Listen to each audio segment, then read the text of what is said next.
वहाँ सारा से कहता है कि मैं तुमसे मिलना चाहता हूँ, जिस पर सारा कहती है कि तुम तो जानते हो कि मेरी रूटीन कितनी बिजी है, मेरे पास बिल्कुल भी वक्त नहीं है।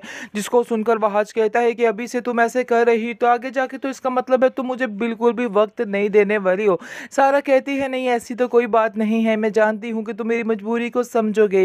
लेकिन वहाज उसे बहुत ज़्यादा फोर्स करता है, दोनों मिलने के लिए इकट्ठे वहाँ पर चले जाते हैं।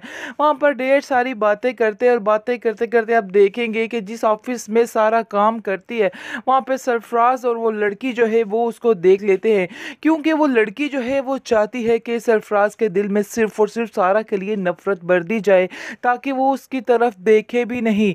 लेकिन अब देखिए कि उसको कहती है देखो हमारे पीछे क्या चल रहा है, जिसको देख के सरफराज बहुत जेलस होता है।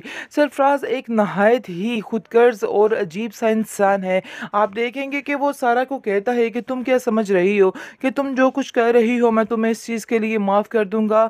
मैं वैसे मुझे समझ नहीं आ रही कि सारा वहाँ से नौकरी छोड़ क्यों नहीं रही। उसको तो ये नौकरी छोड़ देनी चाहिए, क्योंकि जिस तरह की अजियत से वो वहाँ पे गुजर रही है बहुत ज़्यादा मुश्किल है ऐसे फेस करना। कभी किसी से जलील हो रही है और कभी किसी से जलील हो रही है।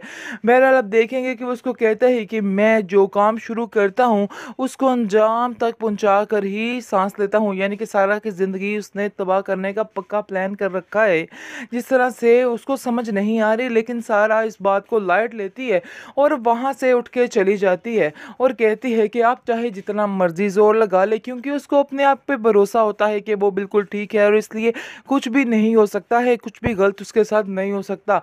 इसलिए वो काफ़ी ज़्यादा कंफर्टेबल होती है। लेकिन वो ये बात नहीं जानती है कि जो कुछ कर रही है, जिधर काम कर रही है वहाँ पर ही इसकी सारी ज़िंदगी तबाह होने वाली है। और सबसे बड़ी चीज़ है जो उसके लिए वहाज, वो भी उसको इसी वजह से ही छोड़ के जाने वाला है।